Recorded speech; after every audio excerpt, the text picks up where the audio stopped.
Hey, everybody. Well, it's Big Daddy. And guess what? It's Big Daddy and Friends time. So, as I always promise to all the viewers and listeners, I want to bring not only my friends on here, but people that have been in the game, understand the game, you know, have seen, done, been, all these things, because I think that people get cheated when you bring people on to discuss something that they're not that relevant to be a part of. And I know people are probably laughing and saying I'm being too technical and whatnot. I'm not trying to be smarter than I am. I just try to tell it the way it is. So, our next guest has been a friend of mine for about 20 some years now, and very successful agent, professor, and he's going to tell us the rest. So, let's welcome my man Mason Ashe. How you doing, Mason? Doing great, Big Daddy. Glad to be with you. I'm glad that you're on with me as well. I'm going to start off by saying something that's usually said at the end, but I'll say this now. I want to thank you because you gave me an opportunity to be a speaker not only once but twice at Wharton, and also to your class, due to COVID over at Georgetown. And I'll reiterate again, I'll say thank you for those opportunities. And You were I great. want to do them again if you need me, because that I have no problem doing. I think it's important to give back and share experiences. And I've been blessed and fortunate to be in the world that we're both in.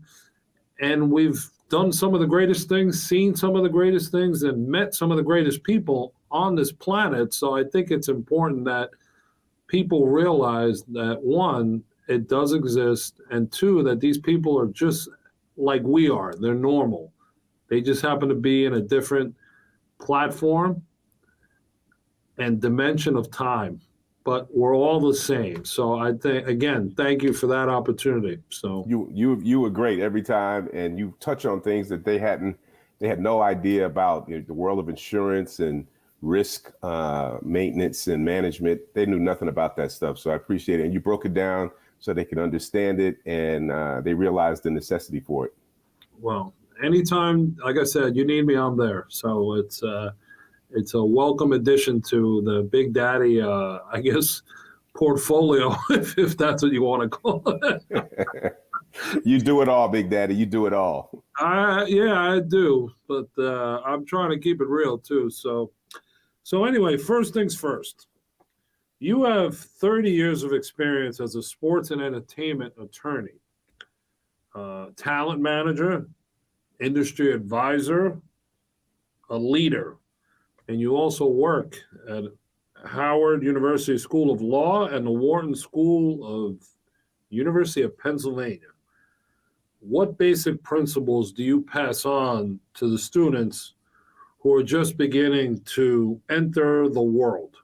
What advice would you give them to reach a level of success that you've achieved?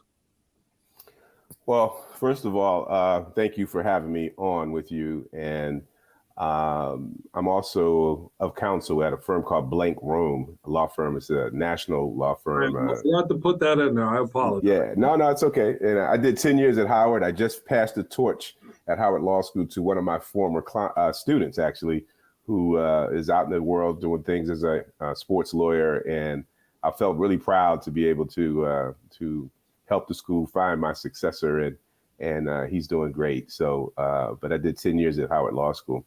Of course, to do the summer thing at Georgetown for high school kids. That worked at Penn, Wharton for the undergrads, and then do a lot of different lectures and what have you for business owners and investment advisors that are trying to understand the world of talent. And so what I normally tell folks about being successful in the talent business or any other business is that you have to, I believe, enter deals that are mutually beneficial. You can't win all the time. You have to deal with people in a way where they want to do business with you. And if they feel like you keep winning everything and they get nothing, you can't go back. And so the way that I've always been able to establish a long-term relationship with people, I learned that from Mark McCormick, the founder of IMG. He always said, you have to have a mutual benefit when you're negotiating. You can't just rip everybody's veins out and think you're going to stay in the game. You know, you want people to do business because they like you. They know that you want to see them succeed as well. Everybody has to get something out of the deal. And that, to me, keeps the longevity going. You know, it's I guess the word I want to use, it's awesome to hear you just say what you just said, because I feel the same way. I think that, you know, every street has a two-way street. There's no one way when it comes to business. And I think the reason that I've been able to have these relationships like the one you and I have and all these other people from A to Z is because you're real. And, you know, and I tell people all the time, look, I don't have all the answers. If I don't have them, I will find someone that has it. There's always a solution. It's just patience and finding that solution out. And you want to be able to say it in an educated manner where you're not looking foolish or stupid trying to be someone that you're not. And like I say, I tell people all the time, and I've used that line, I tell people all the time, I'm an offensive lineman. I'm not the quarterback. The quarterback is usually the smartest guy on the field when it comes to football, or the point guard. We'll use NBA. But you learn what your role is, and you accept it, and you do it to the best that you can. And that's how I feel when it comes to, you know, business. I surround myself. I have a partner who, his name is Chris Muro, and he's based out of Boca. I always call him my dictionary, because what I may not know or understand, he usually 99% of the time does. And, you know, it's just like, you know, the old thing that I always bring up is, if I introduce Mason Ashe to so-and-so, I don't want Mason Ashe to call me to call them, right? Because you get a lot of people that want to be control freaks and whatnot. Right. I'm not like that. If I give you so-and-so's cell phone number, so-and-so knows that they can trust me, that I'm giving you his number, and it's not some sham. So you don't need me to be the middle guy. Mm-hmm. You can go right direct to the horse's mouth. Whatever the answer or solution or what recommendation, whatever it is that's needed to be done or found or gotten, you'll do it. And you don't need me to be there, you know, afterwards. If you want to call me and say, hey, Big Daddy, great, thanks, and we got, hey, great. But, you know, that's what friends do for friends, and business colleagues do for, you know, most of the time for colleagues. That's right. That's right. So I'm a big believer in that. So which sport would you recommend to a multi-sport athlete? An example would be like Dave Winfield. In 2022, what would be your recommendation? That's a very, very good question, and a tough one. I've faced that a few times with real case studies, of course, where people like Charlie Ward, or somebody who I'd recruited and didn't get to represent, but, you know, he had the chance to play basketball or football, you know, Heisman Trophy winner, you know, so, but a very good basketball player as well. And he chose the NBA, you know. Basically, I would always advise an athlete and his parents or whoever's advisors are, you know, to really kind of assess all of the options fully, right? Mm-hmm. Somebody has to be your liaison to really understand what is ahead for you in each of those doors. It might be 3 doors, it might be 2 doors, but you need somebody who's professional, who can speak for you and really investigate and research the facts about, are you going to get to play in one of these sports, or is it going to be a couple years before you develop, or which one has?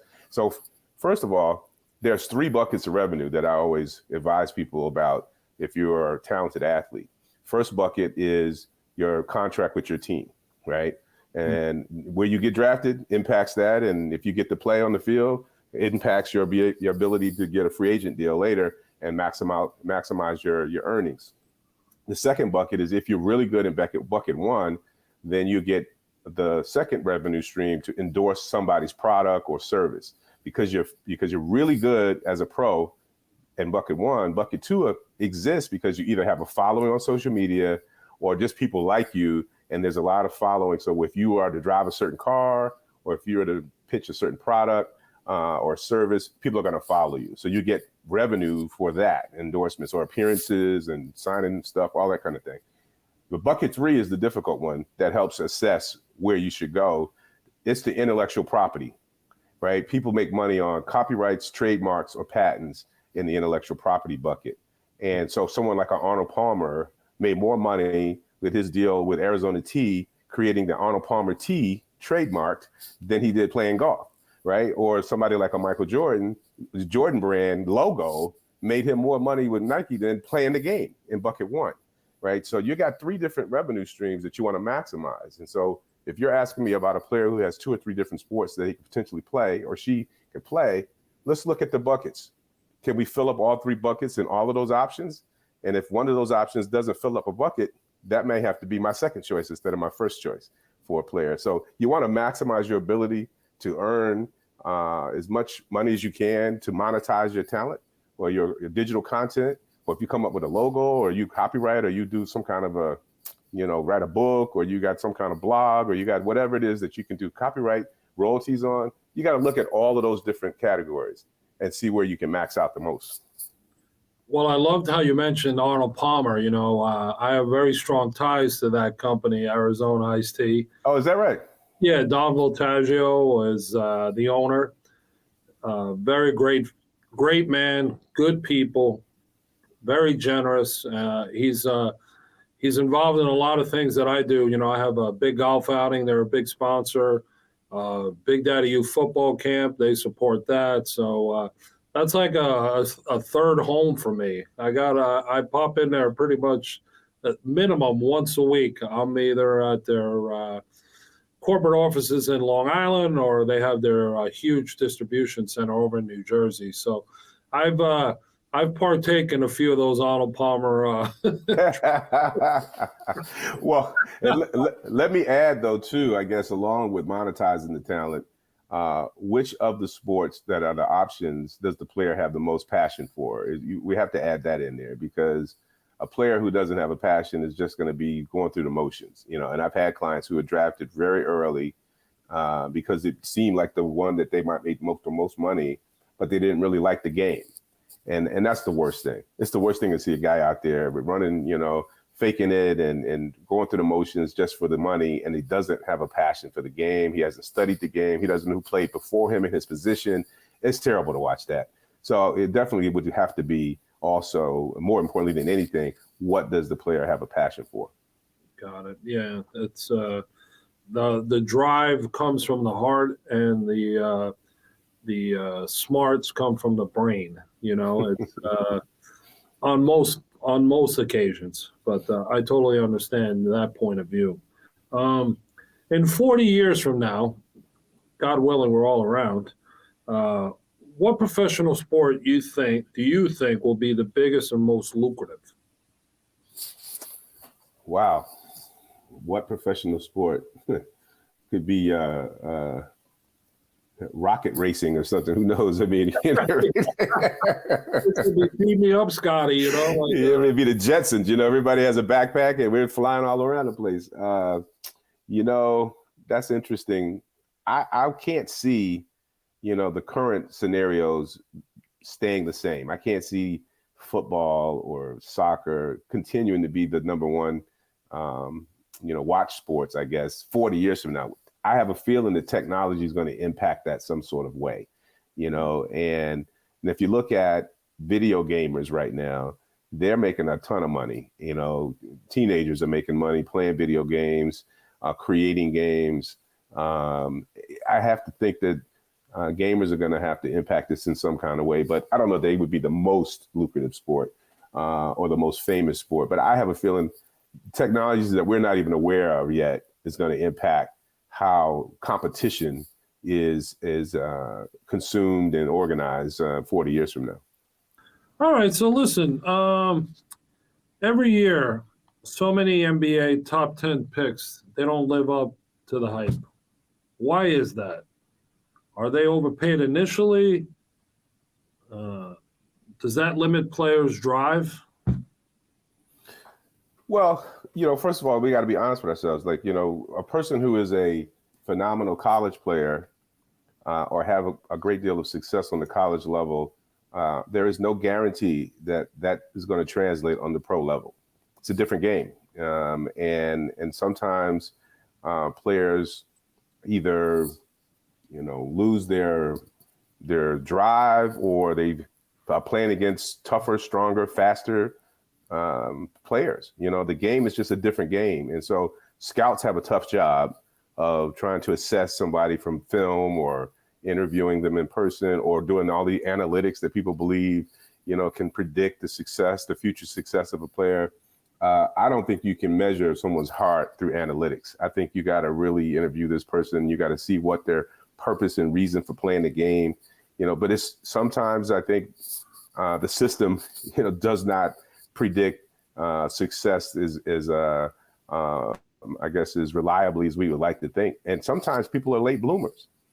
Some people, they just, they excel on their own time, and they, like a Tom Brady, every kind of assessment that was made didn't predict that he would be who he is, and that's a prime example. So I just think some people develop in the game in their own time, and sometimes it's just hard to predict, it's hard to read. But I know it's for our agents for sure. It's very difficult to recruit and hoping that this player is going to really need your services, because there's no point in representing somebody who can't make a team. So that's the biggest nightmare of an agent. You're talking to this player all year, and then finally gets drafted and goes to training camp, and the pro personnel guy calls us and says, this guy can't catch a cold. You're like, oh my God, what do you do now? Give him time, give him a chance. But what went wrong? And sometimes players are distracted. Some people are homesick. I mean, I've seen all sorts of reasons why guys can't seem to get it together, and it just doesn't happen for them on the pro level. Yeah, I think, like you said, everybody's bigger, faster, stronger. And, the Little Rascals playbook, when you get to the next level, or it doesn't exist anymore, It's like you gotta have the physical part there, but you also have to have the mental part. A lot of people say, well, how come that quarterback, I'm like, do you understand that the playbook that they had in college was like this? And then when you get to the NFL, it's like this. Right. So there's a lot more than just having a great arm and being able to run, with some exceptions. But you also have to know when to call the right play or check out of a play, and all these things. There's in all four sports, and this as well as I do, there's film, there's TV that you have to watch. There's, sometimes you have to watch a practice that you just had just to go over the mistakes that you made at practice. Mm-hmm. So it's not like guys are just going out there and doing it buck wild and free like it. There is organization, and there is study, and there is the mental part of the game as much as there is the physical part of it. Well, one example of that, I had a player who was really fast, and he just had this kind of freelancing kind of personality where he didn't think he was going to take a lot of hard work because he was naturally gifted. And honestly, he was a kickoff return guy, wide receiver, and he made it to the league, a mid-round draft pick, but lost his job really to a much slower receiver who was more reliable, came to practice on time, studied the film, just wasn't any kind of an issue. There wasn't a problem to have him on the team. And this guy, my guy, who was much more physically talented, lost the job basically because he just didn't take it like a job. He didn't bring professionalism to the table, and lost to a more professional player who had less skills, which is just hard to believe. Yeah, well, you see it every day, and unfortunately, it is hard to believe, but that's the lay of the land. You got to work to earn it, and you got to work to keep it. That's a universal principle that's never going away. Yep, never going away. So, are younger players overpaid at the expense of quality veteran players who, at times, usually accept minimum contracts later on in their careers? So, repeat that again, please. Are younger players overpaid at the expense of quality veteran players who many times accept minimum contracts later in their careers? That's a tough question. That's a tough question because we tried to fix that in football, for instance, many years ago when they started to, instead of just paying, well, in basketball too, they tried to fix it as well because they're, rookie allocation pools and all that sort of stuff in the draft, limiting how much rookies could make in their first contract because some guys were coming in straight into the league and making exceptionally long and very lucrative contracts, and veteran players were upset about it. The pro game, from a contractual standpoint, is tricky because when you're going to peak as a player, you can't predict sometimes. Some players I've had who just drafted, they think it's going to take 3 or 4 years for them to really get in the position because somebody's starting ahead of them. And within a year, all of a sudden, they let the veteran guy go and the young guy is starting, and that's just a surprise to some people. But contractually, on my side of the table as the lawyer or the agent, we're always trying to make sure that the contract is commensurate with or was commensurate with the level of play and the skill, the market value of the player. If you sign a long-term deal, sometimes it's hard to keep up with the market value unless you have to go back to the table. But rookies come in, and if they are heralded rookies from college and they're getting all this attention and early, expectations of success, yeah, they can trick the system in the beginning, but ultimately it catches up with you because, depending on the sport. All right, some sports, of course, you can get the big money guarantee and you're locked in no matter what. I'm thinking football, though, it catches up with you. If you're not actually performing, you're not going to make the roster, you won't make the starting lineup, and it will flip on you in a minute. But there are some teams, particularly in football, where they will go and get veteran players who have experience, savvy, they're good locker room guys, they're leaders. And we've seen the Patriots win like that, where they go get guys late, in their career. And those guys will go to the team because they want a ring. Guys who didn't get a ring yet are willing to go take less money because they may have made their money already. So it's a complicated answer because some veteran guys are willing to do that to get the ring. Now they don't usually go to a team that's paying them, underpaying them, and a losing team. You don't see that too often. Veteran guys are not excited about going to a loser, and get underpaid, but they will take that sacrifice. So the money part of the game, the business side of the game is really tricky, and you want to time sometimes the peak of your skill so that, like in basketball, some guys will keep doing 1 or 2 year deals until they get, when the collective bargaining is about to end and it's going to be an open, free fall for money. You're trying to timing, when the salary cap is going to increase in whatever year, you're trying to time your peak, so that you can take advantage of your biggest dip into that bucket while you're hot. If you're not hot, that's the thing about sports. If you're not in demand, if there aren't teams that are fighting to get you and you can't leverage one team off another in a negotiation, you're not going to get maximum market value. It's one of those things. You have to be in demand. And that's really difficult for a young agent when you get guys you're trying to get in. And I've had first round picks and I've had undrafted rookies, and I've had, very popular free agents. And I've had guys that I've had to call around and beg general managers, give this guy a chance because he still hasn't hit his stride yet. So I've had all kinds of players that I've had to represent. But the bottom line is if you don't have multiple people interested, if the player is not, there's no buzz about the player, there isn't a market for the player, it's hard to get the market value. Because if a team looks around and there's nobody but them that likes him, they have him where you want him. They got him where they want him because there's really no pressure for them to pay his market value. Yeah, no, it's, the old saying like in NFL, what's it stand for? Not for long. No, that is the truth about it. It's 100% injury sport. So we know that. Yeah, we know that. But to get paid, though, it's you got to understand that system that you're in. And every sport has a different kind of cycle and different kind of rules and collective bargaining agreement if it's a team sport or whatever. It is a timing situation for sure. That's why when I hear people say, you don't really need advisors or lawyers or agents and stuff sometimes, I disagree. I say, it could be a standard agreement, could be a boilerplate agreement. That's not the reason that you have an agent or advisor or a lawyer. It's the whole timing of the process of you peaking and managing your opportunities both on and off the field or court or stage or whatever, because I do entertainment law as well. It's if the owner has a team of lawyers and advisors, you need one too. You know, you can't just go in there and just kind of gut it out and maximize your scenario. I just don't believe that. Well, you know what? That is like the greatest point ever. I mean, you and I both know that, but for all you viewers and listeners out there, especially if you have a young son or daughter that's going to be in sports or entertainment, you just heard it from one of the best.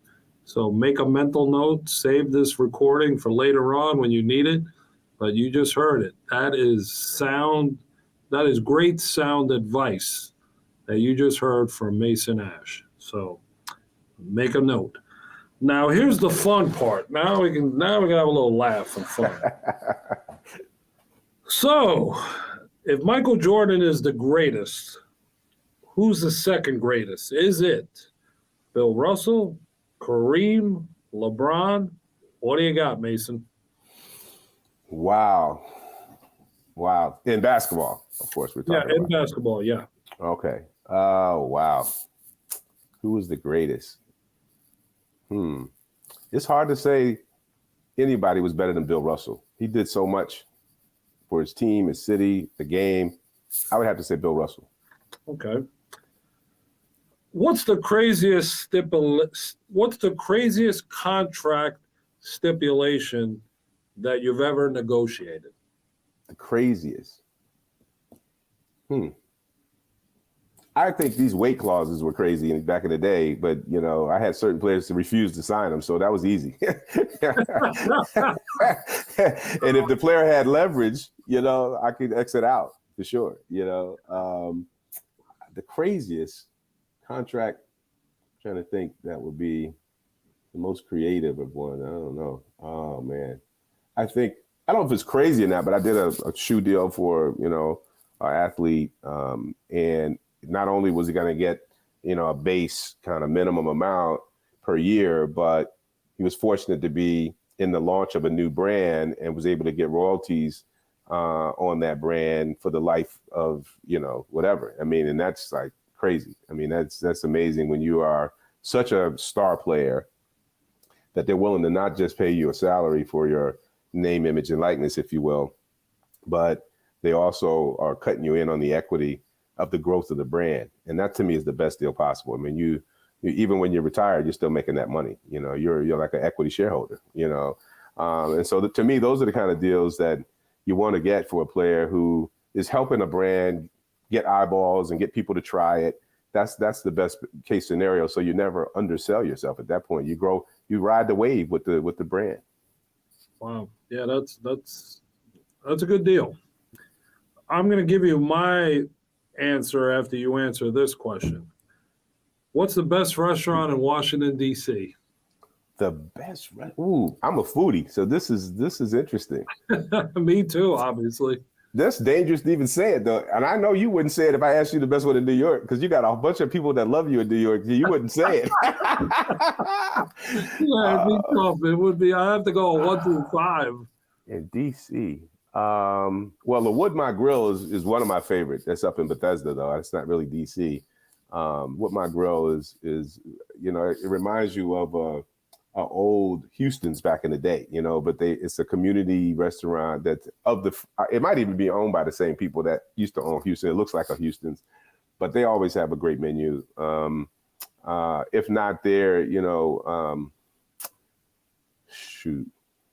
the best restaurant in DC. Wow. I eat to so many different places. I used to like Georgia Brown's back in the day. I haven't gone in a long time. Joe's Crabs, was it Stone Crabs? Joe's Stone Crabs there. Yeah. That's a heck of a place. I'm sure I'm missing somebody that I'm trying to think, I don't know. I still go to Morton's. I mean, I'm an old school steak and seafood guy, you know what I mean? So it's like easy. Me. Yeah. Yeah, but you know what? I think I go to the most is Hamilton. I think I go there more than anything. I mean, it has a little bit of everything. It's a giant place, other side of Old Epic Grill. I think it's probably owned by the same people. The Hamilton seems to be where I seem to find myself, because the menu is so varied and what have you. So it's not really like elitist and exclusive kind of place, but nobody's ever come out of there unhappy. Yeah, right. Now, from my days in Maryland, I used to go to the original Houston's that was on Rockville Pike. Oh, really? I remember that, and I'm talking 1986. Wow. I used to go to that one up there. I didn't start coming to DC until around 90, I guess. 80, yeah, around 90, I guess. And but no, that's interesting. That's Yeah, interesting. they had, but my favorite restaurant, you're gonna laugh, and I owe my dear friend, our mutual friend, Mike Newsom, for this introduction. Florida Avenue Grill. Are you kidding me? Oh my goodness. Let me tell you something. I went to eat there with Mike one time and Scotty Graham. Mm-hmm. So some names from the past. Right. And when I went to breakfast there, I did not eat till the next day because we ate everything under the roof. Oh wow. I just can't remember this nice Southern lady said, "And what's your name, big fella?" And of course, Newsom tells him, "Oh, that's Big Daddy." Well, hey, Big Daddy, I know what you need to have this with your breakfast. You need to have a mix. It's called mix. And I'm like, mix? Okay, what's that? Orange juice, cranberry, and ginger ale. I'm like, for breakfast. Oh my goodness. I'm eating this omelet. I'm eating this biscuits with gravy. Right. And like I said, the rest of the day was shot. Oh, I bet that's right. Oh my goodness. But it was delicious. Well, that's the standard. I mean, some people would tell you Ben's Chili Bowl, you got to have it when you come to DC, definitely really good. Yeah, no, that's interesting. Florida Avenue Grill is definitely a favorite. Don't forget, I had to go. I made it the following year. I went back, but I was by myself, so I behaved a little bit. But I had to get, you can't get up here in New York. You can always get down there, Oh, yeah. Have you ever been at the Inn at Little Washington? Never been there, no. Or Chez Francois? Those are the two probably highest ranked restaurants that I've been to, but they're not in DC. They're in Virginia. In Great Falls, Virginia is the Chez Francois. Incredible. Now that's probably my favorite restaurant in the whole DMV, the whole Mid-Atlantic region. But and then the Inn at Little Washington is incredible too. That's further out in Virginia in a place called Little Washington. I'll have to add that to the checklist. Oh yeah, but Chez Francois is closer to get to, without a doubt. I mean, that's you're eating for days. I make my way down to see the Commanders. Yeah. I'll do that. So here's my last question.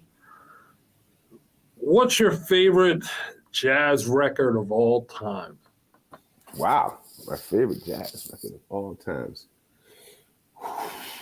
Wow. Well, I guess you could probably start with your favorite artist first, but I'm not sure that does it. Oh, then give us the artist then, and then we can kind of gauge from there. Yeah, I would have to say it's a tie between Miles Davis and Herbie Hancock, and George Benson was always in that mix too because I played guitar, but I could never play like him. But those guys. But I think if I have to put something on in the morning to get my head right, it's going to be John Coltrane, it's going to be Miles Davis.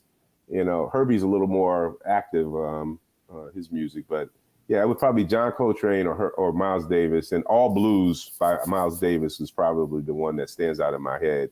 But there's so many. I mean, I study jazz, I play jazz, I've toured jazz musicians. It's so many. Yeah, I've always been a fan of George Benson.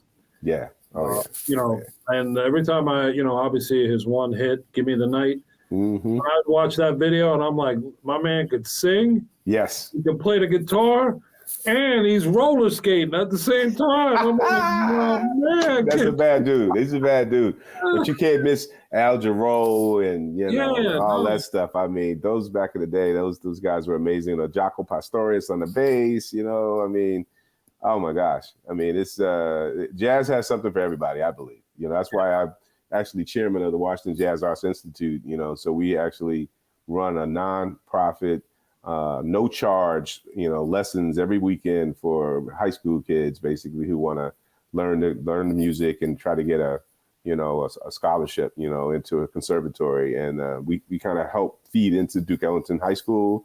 And we also help those kids get, mentorships and help them get conservatory scholarships. And it's just incredible to see the talent that comes out of DC. For Davey Yarborough and Esther Williams are the founders. And it's been a pleasure for 20 years really being involved with that organization. Is there a website for it that people can go to?